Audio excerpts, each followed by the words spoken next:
Hello everyone, a very warm good evening to you all. Myself Nista and as you know we are covering the international relation topic. Last time जो हम बात कर रहे थे वो हम बात कर रहे थे स्टेट के बारे में.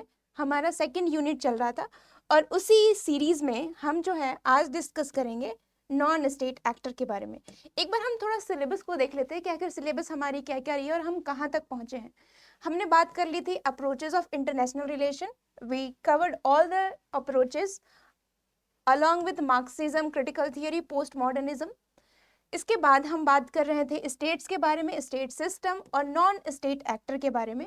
आज जो है हम डिस्कस करेंगे इससे रिलेटेड कितने तरह के PYQ आते हैं उनको हम डिस्कस करेंगे, क्योंकि बिना PYQ हमें पता नहीं चलेगा किस तरीके से हमें तैयारी करना है.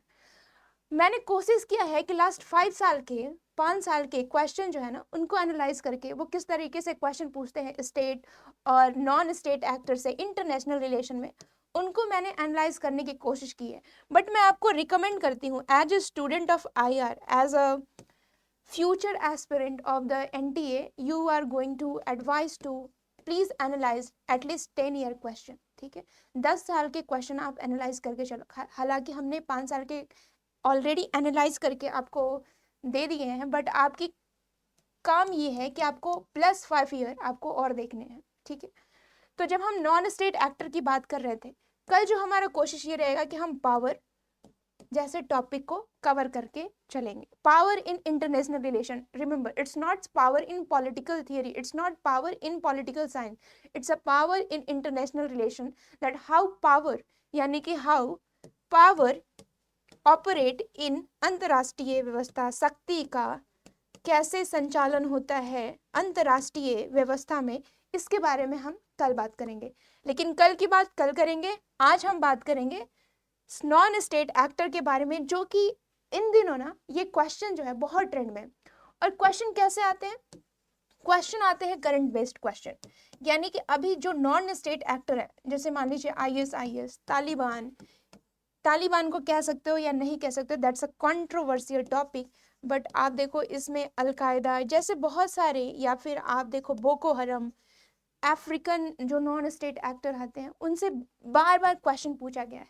सो आपको ना देखना है कि किस तरीके से रिकॉग्निशन, बिकॉज हमने बात की थी कैसे स्टेट जो होते हैं ना रिकॉग्नाइज्ड होते हैं. ठीक है, Taliban, Afghanistan, these are also a controversial topic. कुछ जो स्टेट है ना तालिबान को रिकॉग्नाइज करते हैं, कुछ स्टेट ने इनको रिकॉग्नाइज नहीं किया है. तो इस तरीके से जो रिकॉग्निशन होता है, उनकी कैपेबिलिटीज, हमने 4 एलिमेंट्स की बात की थी, उन 4 एलिमेंट्स को फुलफिल करते हैं. So that's come under the state recognition. Plus में अदर स्टेट, जैसे अभी आप देखो कि धीरे धीरे जो स्टेट्स की एम्बेसी जो है ना, they are going to set up in Taliban में, यानी अफगानिस्तान में, they are now set up their embassy. Even India is also, China, they are given their embassy to set up their embassy there. So इस तरीके से धीरे धीरे तालिबान को एक साइलेंट रिकॉग्निशन मिल रही है. बट ये कहाँ तक रिकॉग्निशन के करीब पहुंचते हैं, let's have that will future will tell. But now we are discussing about the non state actor, जो कि करंट अफेयर में जनरली आपसे जितने भी करंट अफेयर में जितने भी नॉन स्टेट एक्टर हैं उनसे ज़्यादा संभावनाएं होती है कि इस तरह के क्वेश्चन जनरली पुटअप किए जाते हैं NTA द्वारा. तो आज जो हम बात करेंगे नॉन स्टेट एक्टर के बारे में, लास्ट टाइम हमने देख लिया था किस तरह के क्वेश्चन आते हैं इस टॉपिक से रिलेटेड. हमने ये बात की थी कि हमें टॉपिक कहाँ से कवर करना है.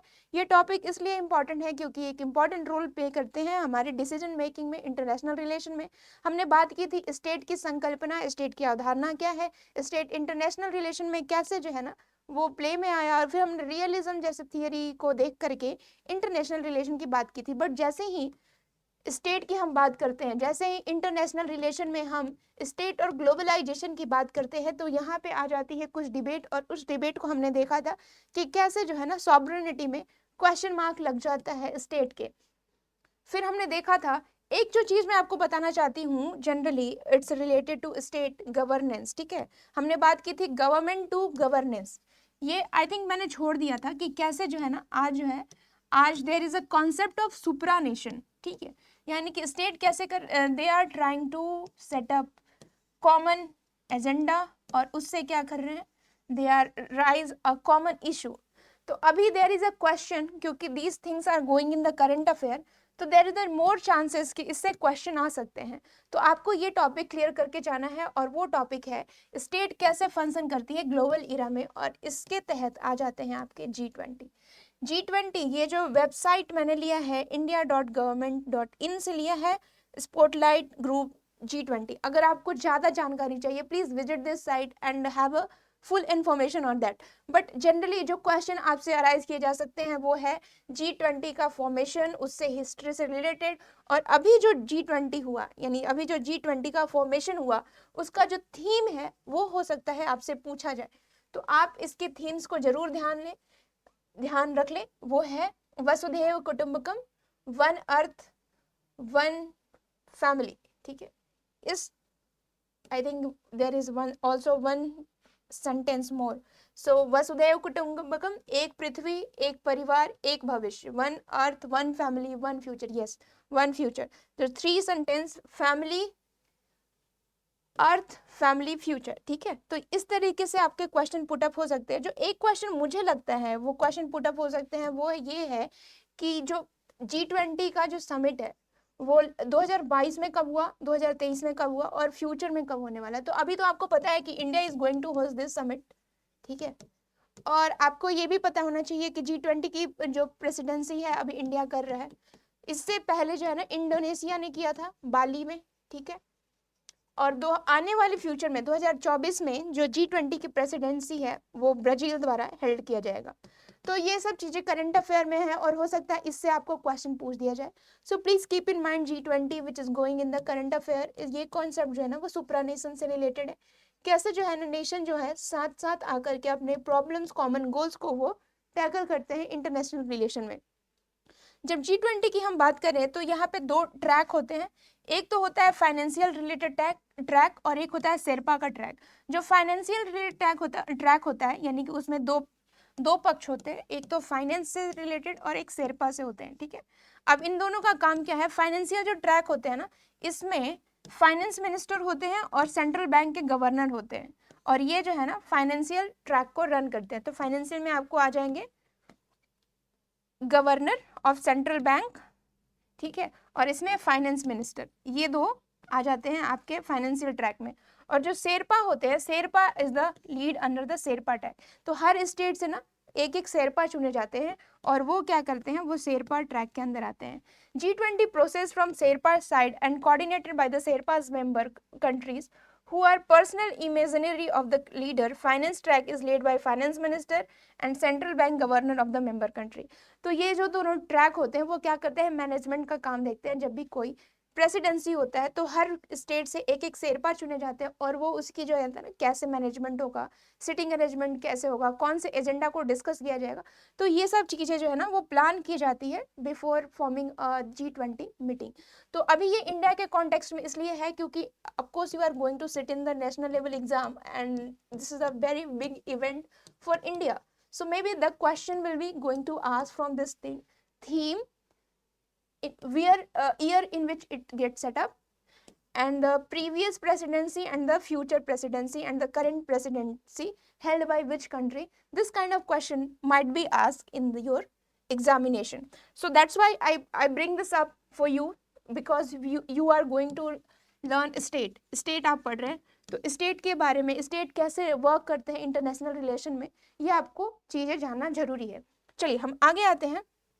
आगे हमने देखा था कि कैसे जो है ना स्टेट का रोल जो है अब वो वेलफेयर से, नैनी स्टेट से, अब जो है ना स्टेट्स का धीरे धीरे आप देखोगे कि कम्पिटिटिव स्टेट से होते हुए वो क्या कर रहे हैं, स्टेट की रोल धीरे धीरे ना, हम ये नहीं कह सकते इट गेट संकुचित, जिसको कहते हैं ना कॉन्ट्रैक्ट हो गई। इट मीन्स कि अब जो है ना रोल अब अलग तरीके का स्टेट का हो गई है। तो ग्लोबल इरा में यानी कि वैश्वीकरण इरा में जो राज्य का जो कार्य है वो धीरे धीरे और भी ज्यादा वृहद हो गया है, ठीक है। तो पहले जो जनरली आप देखोगे ना जो स्टेट का रोल था वो था लॉ एंड ऑर्डर को मेंटेन करना, बट आज के ज़माने में आपका स्टेट जो है ना वो आपके बर्थ राइट से, आपका डेथ सर्टिफिकेट से लेकर के आपके जितने भी रिजर्वेशन पॉलिसी, आपका PDS, आपका MSP, everything is determined by the state.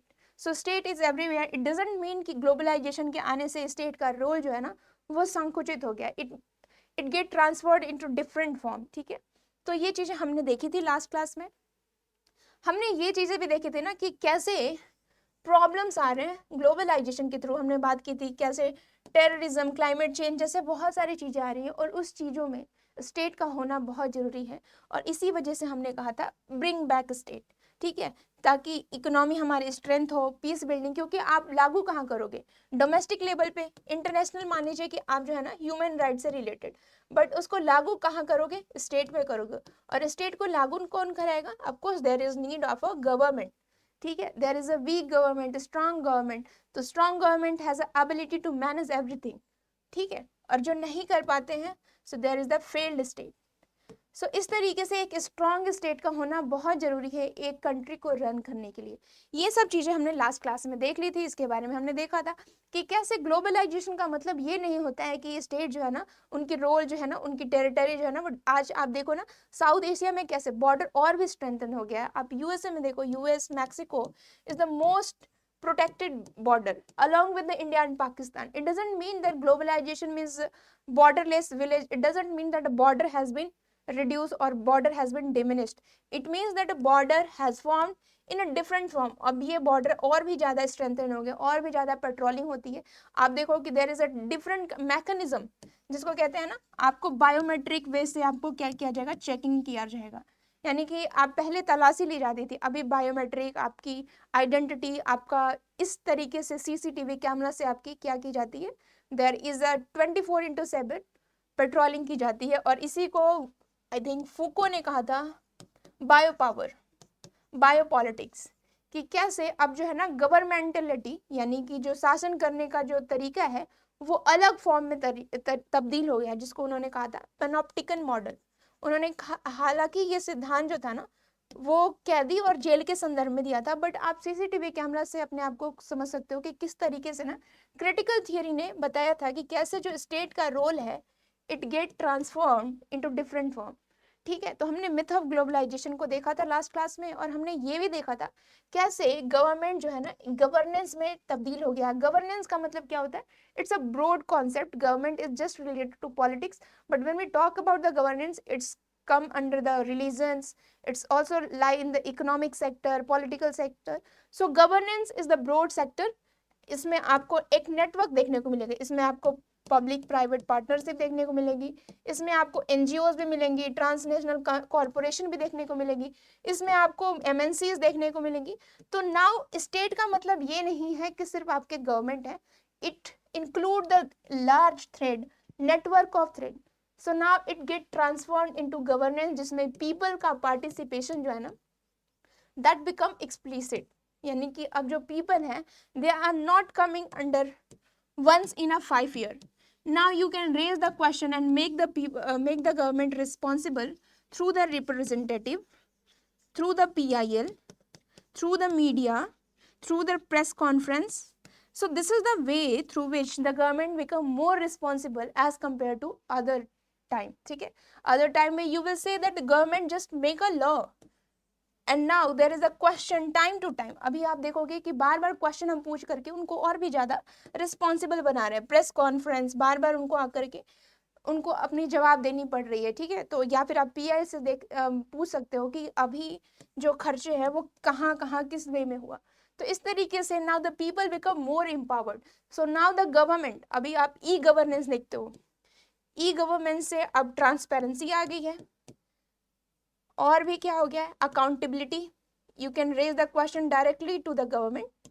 So e governance has make the system more accountable government, ठीक है। तो इस तरीके से now the government has transform into the governance. ये भी बातें हमने कर ली थी, और जो आज का टॉपिक है हम जिसे स्टार्ट करने वाले हैं वो है नॉन स्टेट एक्टर। तो हमने देखा कि कैसे ग्लोबलाइजेशन में जो स्टेट है हमारा, एक different kind of state we are seeing around us. अब ये स्टेट की जो तब्दीली है, अब ऐसा नहीं है कि अचानक से आ गया। So there is the various factor that play a role to make this state active now. इस स्टेट को लाने में बहुत सारे जो कारण हैं वो हैं, वो एक कारण आपको दिखेंगे नॉन स्टेट एक्टर में। अब ये कैसे हुआ, उदाहरण के रूप में समझ लीजिए कि एक बार रियो समिट 1992 को हुआ, ठीक है, it's related to climate change. वहां पे 24,000 से भी ज्यादा एनजीओ थे, उन्होंने प्रेशर किया कि हमें क्लाइमेट से रिलेटेड नए नए लॉज लाना चाहिए। तो इस तरीके से जो एनजीओ का जो प्रेशर था उस टाइम, दैट बिकम इमेंस, और इसी वजह से आप रियो समिट में there is a remarkable decision making, जो कि आज भी आप देखो ना, उसकी जो चीजें हैं वो आज भी इम्प्लीमेंट होती है। क्लाइमेट से रिलेटेड जो लागू हुए नियम्स, दीज आर स्टिल इफेक्टिव। फिर उसके बाद आप देखो कि now there is a battle of Seattle. Battle of Seattle क्या है? WTO generally consider as focused on the trade and economy profit making. तो इसके अगेंस्ट जो है ना बैटल ऑफ सियाटल हुई। यहाँ पे बहुत सारे एनजीओ जो है ना वो आ करके WTO के अगेंस्ट जो है ना प्रोटेस्ट किए, और इसके वजह से आज आप देखो कि WTO की जो रोल है, not just only the trade but it also facilitate the other sector that's include the welfare of the developing country, जिसमें जो गरीब कंट्री है उनकी वेलफेयर की भी बात की गई। चाहे आप कॉटन प्रोडक्शन से, अफ्रीका के कॉटन प्रोडक्शन से देख लो, चाहे आप शुगर केन की फार्मिंग से देख लो। So now the government has tried to make international government decision is become more inclusive. अब जो डिसीजन मेकिंग जो इंटरनेशनल लेवल पे हो रही है उनको और भी ज़्यादा इंक्लूसिव बनाने की कोशिश की जा रही है, उनको और भी ज़्यादा गरीब देशों के फेवर में बनाने की कोशिश की जा रही है। तो इस तरीके से जो एनजीओ का प्रेशर है इंटरनेशनल लेवल पे, दैट बिकम मोर एक्सप्लिसिट। तीसरा जो केस है वो है लैंड माइंस बैन करने के केस में। वहां पे लगभग 14,000 से एनजीओ जो थे ना वो जुटे थे, और उन्होंने कहा था कि इस रूल्स को जल्दी से जल्दी लागू होना चाहिए। तो इस तरह से एनजीओ जो है ना, एनजीओ इज फैसिलिटेटिंग जितने भी वेलफेयर से रिलेटेड चीजें हैं, वो एनजीओ क्या कर रही है, वो फोर्स कर रही है गवर्नमेंट को कि हमें क्या करना चाहिए, इस तरीके से डिसीजन लाना चाहिए जिससे और भी ज़्यादा इफेक्टिव वे से हम काम कर सकें। बट जैसी चीज़ें आपको दिख रही है ना वैसे हमेशा नहीं होता, ठीक है। जनरली हम क्या करते हैं, जब भी हम एनजीओ की बात करते हैं तो हमारे सामने एक पिक्चर्स आता है कि NGO is always doing good things, NGO is always helping the government to make the decision very transparent. हमें ऐसा लगता है कि एनजीओ जो है ना हमेशा जो है ना गवर्नमेंट को अच्छा डिसीजन लेने में मदद करती है, बट ऐसा हमेशा नहीं होता। कभी कभी सम एनजीओ बिकम बायस्ड, यानी कि वो जो होते हैं ना पक्षपात करते हैं, और इसी वजह से आप देखो कि इंडिया में एक कानून आया FCRA, ठीक है। इसमें क्वेश्चन किया गया कि ये जो एनजीओ है ना उनकी फंडिंग को लेकर के, कि आखिर जो एनजीओ हैं अगर उनकी फंड कहाँ से आ रही है, और जो भी इलीगल जो भी नॉन रजिस्टर्ड एनजीओ हैं उनको क्या कर दी गई, बैन कर दी गई, ठीक है। क्योंकि some of the NGOs are get inspired by the other countries, ताकि जो है ना, और कुछ कुछ एनजीओज के ना डिसीजन में there is a blockade government के डिसीजन। जैसे मान लीजिए कि कोई डेवलपमेंट पॉलिसीज आ रहा है, now NGO since the government is taking the decision for the broad citizenship, ठीक है, वो जो भी डिसीजन लेते हैं वो पूरे देश के कल्याण के लिए होता है, but there NGO is someone that is not responsible because they are not elected, ठीक है, वो इलेक्टेड नहीं है, उनकी जो पॉलिसी होती है, उनकी जो विजन होती है दैट्स आर नैरो, और ये इलेक्टेड नहीं होते हैं। जबकि गवर्नमेंट क्या होता है, गवर्नमेंट की आप जो विजन देखो, their vision is for the development of whole country, they are elected, they are responsible for the people, ठीक है। तो इस वजह से यहाँ पे एनजीओ का जो रोल है उसको जो हम लोग रोमांटिसाइज करते हैं, वहाँ पे हमें क्रिटिकली देखने की भी जरूरत है। Being a student of international relation, being a student of political science, कि कैसे जो एनजीओ है ना वो भी क्या हो सकते हैं, बायस्ड हो सकते हैं, वो भी अपने इंटरेस्ट को लेकर के फेवर कर सकते हैं अब किसी के इंटरेस्ट को, ठीक है। जब इतनी सी बात हो गई तो यहाँ पे जो एनजीओ की रोल्स को क्वेश्चन किया जाए, उनका जो फाइनेंशियल फंडिंग है उन पे क्वेश्चन किया जाए, क्योंकि जरूरी नहीं है कि हर एनजीओ क्या हो, हर एनजीओ जो है ना वो चैरिटी बेस्ड हो। तो चैरिटी भी एक कंट्रोवर्शियल टॉपिक है, ठीक है। तो interest is the major thing जो गवर्न करती है। As a student of political science we need to think it critically. तो यहाँ पे चैरिटी भी एक बहुत कंट्रोवर्शियल टॉपिक है, और इसी वजह से जो एनजीओ क्लेम करते हैं we are here for the charity, that need to be look at critically, ठीक है। और यहाँ पे जब एनजीओ रोल्स में आया, ठीक है, जो जिन्होंने गवर्नमेंट के रोल को, गवर्नमेंट के वर्क को क्वेश्चन किया गया, तो यहाँ पे उन्होंने क्वेश्चन किया कि इस तरीके से अंतरराष्ट्रीय व्यवस्था में एक नई तरह का सोशल मूवमेंट आया, और ये जनरली कब आया? ये जनरली आया 1990 यानी कि पोस्ट कोल्ड वॉर के बाद। ठीक है, पोस्ट कोल्ड वॉर में आप देखोगे कि जैसे जैसे नई नई संस्थाएं, चाहे WTO, चाहे IMF, चाहे वर्ल्ड इकोनॉमिक फोरम, जो कि सोली फोकस थे इकोनॉमिक पे, उनके जो रोल थे उन पे क्वेश्चन किया गया NGO द्वारा, सिविल सोसाइटी द्वारा, एक्टिविस्ट द्वारा कि वेयर आर यू लीडिंग। ठीक है, अभी आपने देखा था कि there is a summit going on, I think on G7 countries, the all developing countries. तो वहाँ पे Greta Thunberg is the female activist, I think she is from Norway or Sweden. She raised the question on the climate issue. So these are the activists who raised the question on the government कि you should make a better decision for the coming world, for the sustainable development and sustainable growth. तो इस तरीके से अंतर्राष्ट्रीय व्यवस्था में जो NGO होते हैं, जो सिविल सोसाइटी होते हैं, जो नॉन स्टेट एक्टर होते हैं, वो प्रेशर देते हैं गवर्नमेंट को कि वो जो डिसीजन है वो ज़्यादा से ज़्यादा इफेक्टिव तरीके से ले, ज़्यादा से ज़्यादा इंक्लूसिव ले, ज़्यादा से ज़्यादा लोगों को, डेवलपिंग कंट्री, पुअर्स कंट्री, उनको इंक्लूड करने के पक्ष में हो। तो ये जो है ना, ये प्रेशर है। अब हर प्रेशर जो होता है ना, जरूरी नहीं होता है वो स्टेट के फेवर में हो, लोगों के डेवलपमेंट के फेवर में हो, कभी कभी वो किसी अपने हित के लिए भी कर सकते हैं। तो as a student of international relation we should think critically. ठीक है, क्योंकि हमने पढ़ा है क्रिटिकल थियरी के बारे में भी, तो हमें उसे भी देखना चाहिए। अब इतनी सी बातें हो गई, तो अब हम जब भी सिविल सोसाइटी या फिर नॉन स्टेट एक्टर की बात करते हैं, नॉन स्टेट एक्टर में आपको देखने को मिलेंगे actor which is other than the state. ठीक है, तो इसमें आपको TNCVs देखने को मिलेंगे, ट्रांसनेशनल कॉर्पोरेशन, MNCVs देखने को मिलेंगे, मल्टीनेशनल कॉर्पोरेशन, यहाँ पे आपको टेररिज्म, टेररिस्ट भी देखने को मिलेंगे। So all these come under the non state actor. ठीक है, तो terrorism, all these things are come under this broad ambit of non state actor. और जब भी हम नॉन स्टेट एक्टर की बात कर रहे हैं तो हम ये बात नहीं कर रहे हैं कि we are always referring to the civil society activist, it's also come under the terrorism and other bad activities who are planning this. So non state actor is the broad term. ठीक है, तो इस तरीके से जो है ना, ये नॉन स्टेट एक्टर जो है ना, कैसे ग्लोबलाइजेशन में नॉन स्टेट एक्टर जो है ना, क्योंकि आप देखो ग्लोबलाइजेशन में क्या हो गया, बहुत सारे स्टेट एक दूसरे से कनेक्टेड हैं थ्रू द आइडियाज, और उसी में जो नॉन स्टेट एक्टर है क्या कर रहे हैं, वो ग्लोबलाइजेशन को और भी फैसिलिटेट कर रहे हैं। नाउ इट डजेंट मीन कि अगर मान लीजिए इंडिया में कोई प्रॉब्लम होता है तो वो दूसरे कंट्री के लिए प्रॉब्लम नहीं। अगर इंडिया में क्लाइमेट चेंज या फिर मालदीव मान लीजिए कि डूब रहा है, तो दूसरे कंट्री को इससे कोई, वो क्या करते हैं, वो वर्ल्ड लेवल पे इस क्वेश्चन को रेज करते हैं और वो ज़्यादा से ज़्यादा लोगों में अवेयरनेस बढ़ाते हैं कि what's going on around the world and we should take a decision for the welfare of the all. यानी कि अगर गवर्नमेंट जहाँ पे चूक जाती है तो वहाँ पे आपको देखने को मिलेंगे सिविल सोसाइटी। और यही रीजन था कि ग्रामसी ने कहा कि civil society is just like a cushion for the capitalist country, or that's why there is a no revolution is seen in the capitalist country as predicted by the Marx, Karl Marx।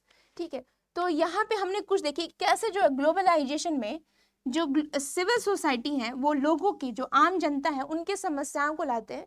तो civil society enhance the bottom up approach, यानी कि पहले हम क्या देखते थे, international relation में जब भी हम बात करते थे, रियलिज्म बात करता था, स्टेट की बात करता था, तो हम देखते थे टॉप डाउन अप्रोच, यानी कि पहले हम स्टेट को देखते थे, black box, state is a black box. यहाँ पे स्टेट एक सिंगुलर एंटिटी के रूप में था, यहाँ पे लोगों का कोई रोल नहीं था। बट यहाँ पे जब हम सिविल सोसाइटी की बात कर रहे हैं, they raise the people problem, they raise the question. So here we are talking about the bottom up approach. ठीक है, यहाँ पे हम जनता की प्रॉब्लम कहाँ ला रहे हैं, इंटरनेशनल रिलेशन पे, नेशनल इशू पे। So now the international relation because of the civil society is changed from the top down to bottom up। ठीक है, so due to this civil society the international relation, the nature of the international relation has been changed from bottom to up, यानी कि अब peoples की जो समस्याएं हैं वो बड़ी हो गई है और they can raise their issue in the international relation। तो इस तरीके से अंतरराष्ट्रीय व्यवस्था में ग्लोबलाइजेशन के आने से सिविल सोसाइटी का वर्चस्व जो है वो बढ़ गया। अब जब भी हम सिविल सोसाइटी की बात करते हैं तो इट डजंट मीन कि हम everything become very good, there is also a very different kind of scenario has come. ठीक है, तो हमने बात किया कि कैसे सिविल सोसाइटी के आने से 1919 में एक अलग तरीके का मूवमेंट आया। मूवमेंट वो नहीं जो कि आप पहले देखते थे कोल्ड वार के फॉर्म में, जो आप पहले देखते थे कि स्टेट जो था उसमें लीडिंग एक्टर था। अब क्या है, अब ये मूवमेंट जो था वो लोगों के द्वारा उठाया गया। यहाँ पे पीपल जो है, पीपल के रिप्रेजेंटेटिव यानी civil society is the main actor, और इसी वजह से इसको कहा गया a new kind of social movement, a new wave of social movement, जिसमें आप देखोगे कि एंटी ग्लोबल मूवमेंट, क्योंकि वो इसलिए करते थे, जैसे आपने सिएटल मूवमेंट देखा जिसमें world trade organisation is claiming to make the world liberal, यानी कि वर्ल्ड ट्रेड ऑर्गेनाइजेशन क्या करता था, they are trying to make other country open their border. जैसे मान लीजिए अफ्रीकन कंट्री हो गया, अफ्रीकन कंट्री को ये फोर्स किया गया कि आपको अपनी क्या करना चाहिए, अपनी बॉर्डर जो है ना खोलनी चाहिए, दूसरे कंट्री को ट्रेड करने देना चाहिए, दूसरे कंट्री को अपॉर्चुनिटी देना चाहिए, और आप भी क्या कर सकते हो, यहाँ से वहां पे ट्रेड कर सकते हो। But that is good for the developed country, but not the good for the African country who are very poor in economy. So इस तरीके से जो है ना एक्सप्लॉयटेशन की संभावनाएं बढ़ जाती है। अ new kind of government is form that is called neo imperialism. ठीक है, नियो इम्पीरियलिज्म फॉर्म हो सकता है, और इसी की बात जो है ना मार्क्सिस्ट थिंकर भी कहते हैं। तो ये कह रहे हैं कि जो WTO है, WTO is promoting A unequal society. इस वजह से आप देखोगे सियाटल मूवमेंट आया, और इसी वजह से there is anti global movement is form, anti capitalism has been a new kind of movement in post 1919 world. So जब आप सिविल सोसाइटी के रोल को देखोगे 1991 में, तो जो सत्ता जो थी ना पहले स्टेट के पे केंद्रित थी, यानी कि वेस्टफेलिया मॉडल क्या कहता था, state is the main actor in the international relation. Now the power that get concentrated under the state, जो पहले ये कहता था कि जितनी भी पावर है वो स्टेट जो है ना वो रूल करेगी, अब जो है सिविल सोसाइटी के आने से ये जो पहले ब्लैक बॉक्स वाला स्टेट था, यहाँ से पावर क्या होने लगा, ये पावर धीरे धीरे क्या होने लगा, डिवॉल्व होने लगा, यानी लोगों तक ये पावर जो है ना डिसेंट्रलाइज होने लगा। ये पावर अब धीरे धीरे लोगों के हाथ में जाने लगा, क्योंकि लोग भी क्या करने लगे, they can make their decision on their own favour. So इस तरीके से क्या हुआ, a new kind of social movement, this promote decentralisation and inclusive decision making, जहाँ पे civil society is become the active member, और वो क्या करने लगे, जो अपने प्रॉब्लम्स थे उसको एक्टिवली वर्ल्ड लेवल पे, इंटरनेशनल लेवल पे, UN लेवल पे जो आप रेज करने लगे। जैसे आप देखते हो UN एम्बेसडर, ठीक है, UN ambassador, they are promoting peace across the world. ठीक है, और भी बहुत सारे प्लेयर्स को आप देखोगे, they are raising the issue, LGBTQ issues, these kind of things are now happening because of the civil society and activist player. ठीक है, तो ये सब चीजें जो है ना ये सिविल सोसाइटी के आने के बाद हुई, और ये चीजें हमें देखने को मिलती है पोस्ट 1990 में। अब जनरली हम देखते हैं कि सिविल सोसाइटी की वजह से क्या हुआ। अब इसका मतलब ये नहीं है जो स्टेट का रोल जो है ना वो संकुचित हो गया है। जनरली हमें ये लगता है कि ग्लोबलाइजेशन के आने से state become contracted, it doesn't mean so. State की जो रोल है वो अलग तरह की हो गई। ठीक है, उसी तरीके से जब सिविल सोसाइटी आया तो it doesn't mean they replace the state का वहां से खात्मा हो गया, फिर उनकी पावर जो है ना संकुचित होगी। इसका मतलब ये है कि हो सकता है स्टेट और सिविल सोसाइटी दोनों में क्या होगी, सामंजस्य भी हो सकता है, दोनों में हो सकता है ना कि एक तरह से वार्ता भी हो सकती है और एक नया डिसीजन फॉर्म हो। तो इस तरह का एग्जाम्पल आप देखोगे, कभी कभी NGO जो है ना गवर्नमेंट के साथ मिलकर काम करते हैं, गवर्नमेंट के वर्क्स को फैसिलिटेट करते हैं, लोगों को और अवेयर करते हैं। तो एक तरीके से वो क्या कर रहे हैं, डिसीजन मेकिंग में गवर्नमेंट का हेल्प कर रहे हैं। उदाहरण के तौर पे there is a NGO that is called doctor beyond border, और इनकी मदद जो है ना these are funded by the government. ठीक है, तो ये गवर्नमेंट द्वारा फंड की जाती है, बट ऑल्सो NGO। तो इस तरीके से NGO और government they can cooperate each other. साथ ही साथ आप ये भी देखोगे कि NGO जो कि जनरली कहा जाता है कि they are based upon welfare of the people, raise the voice of the people, और TNC ट्रांसनेशनल कॉरपोरेशन जो कि generally for profit making, they are also joining together. जैसे एग्जाम्पल के फॉर्म में आप देखो world economic forum is now promoting more sustainable growth, more focus on the environment. So इस तरीके से there is the linkages between the NGOs and government, NGOs and transnational corporation. तो इस तरीके से जो there is the network of the government, it's network is very complex. आज की तरह नहीं, पहले जो है ना आपको स्टेट दिखेगा और स्टेट का ही रोल, अभी जो है ना state is looking into different form in a different variety, और that is called a civil society, a non state actor in the global era. ठीक है, वैश्वीकरण हो गया है। इसी वजह से रॉबर्ट कॉक्स ने कहा there is a internationalization of the state. ठीक है, there is a internationalization of the state. जब ये सब बातें हो गई तो हम बात करेंगे सिविल सोसाइटी के नेचर की बात करेंगे। तो सिविल सोसाइटी हम जब भी बात करते हैं तो सिविल सोसाइटी में हम कहते हैं कि they are independent actor.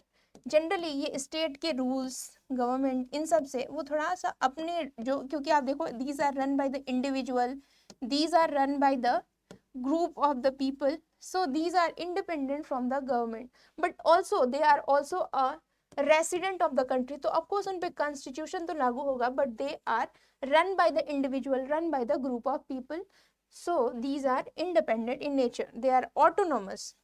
These are generally influence policy making, यानी कि वो क्या करते हैं, through the movement, through the different kind of the protest, they influence the policy making, और they are generally non profit. ठीक है, ऐसा माना जाता है कि एक ideal civil society generally work for the non profit, they are based on the volunteer work करते हैं। अब they are not, listen, the most critical part is they are not accountable to the people. Who is accountable? State. Non state actor is not accountable to the people, so that's why the role of the civil society is needed to be looked very critically। ठीक है, so they are not responsible for the people, whatever happen that only be answerable by the state, not the non-state actor। so that's why state work for the welfare of the whole country, and their vision could be the narrow one।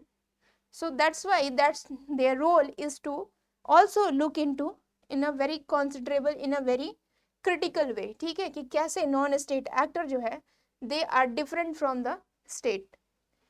अब हम जब आते हैं आगे तो ये सब चीजें से आपको जनरली इस तरीके से क्वेश्चन आएंगे। जैसे लास्ट टाइम एक क्वेश्चन पूछा गया था, which of the following is a not a violent non-state actor? This is a very important question that has been asking from the state and non-state actor, कि निम्नलिखित में से कौन जो है हिंसक गैर राज अभिनेता है? नहीं है, इसमें आपको नहीं पूछा जा रहा है, नॉट। अच्छा, ये सब क्वेश्चन, ये सब जितने भी आपको नॉन स्टेट एक्टर दिख रहे हैं, these are in the current affair.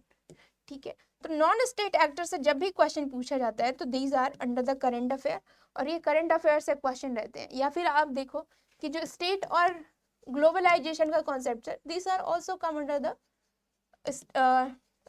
Current affair, कि किस तरीके से जो है स्टेट का जो रोल है धीरे धीरे कॉम्प्रोमाइज हो रहा है because of the state. So always the question will be come from the current affair, so focus on the current affair rather than just reading the book always। ठीक है, सो इंटरनेशनल रिलेशन में जब तक से आप newspaper को साथ साथ नहीं पढ़ोगे, there is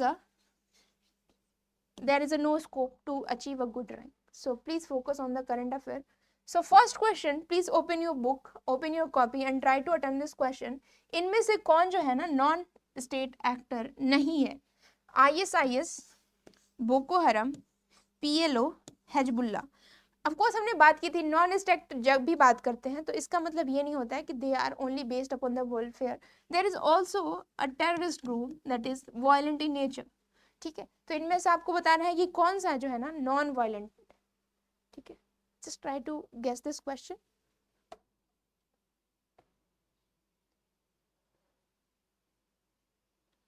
okay, so let's see the answer कि whenever we talk about the ISIS, of course that is operative under the Iran, Iraq and most of the part of the Central Asia।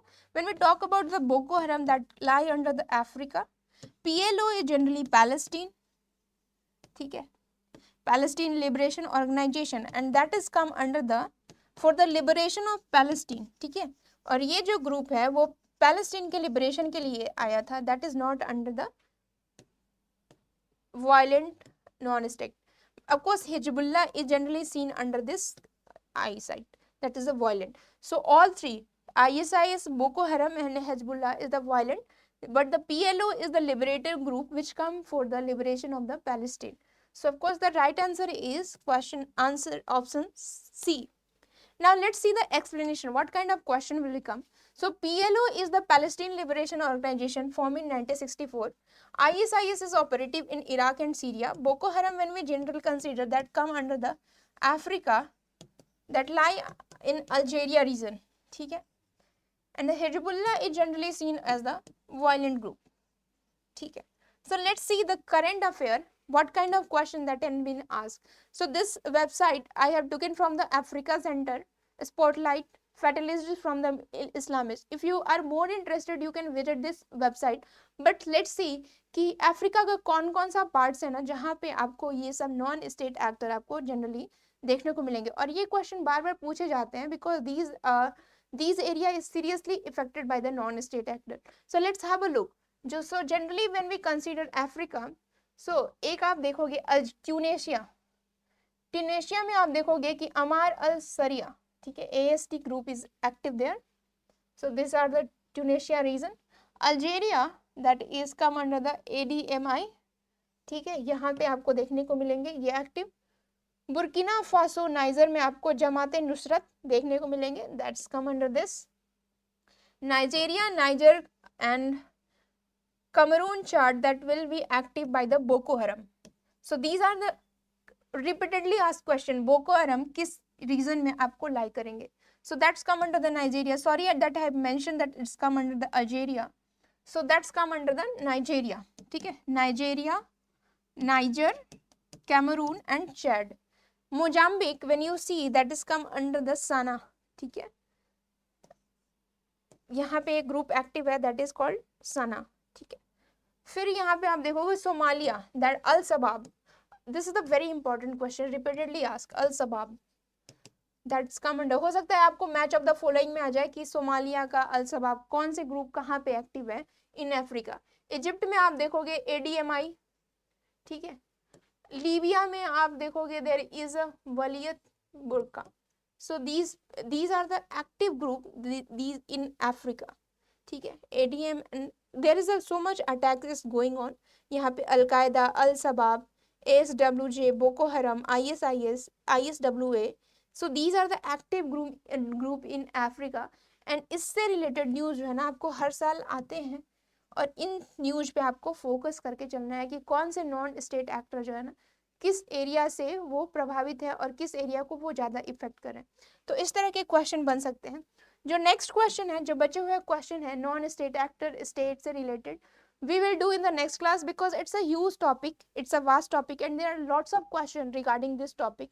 So we will try to cover this. The debate between the state and globalization is also very important.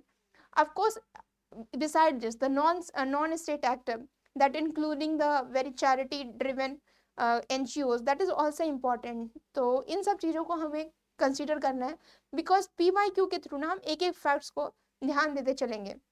So generally इस तरह के topic आपको syllabus में नहीं दिए हुए, but जब आप PYQ कवर करोगे तो आप इन सब चीज़ों को भी धीरे धीरे कवर करोगे. इस वजह से मैं PYQ को 2-3 दिन में कवर करना चाहती हूँ ताकि जो छोटे छोटे टॉपिक है ना उसको भी हम क्या करें साथ साथ कवर कर ले.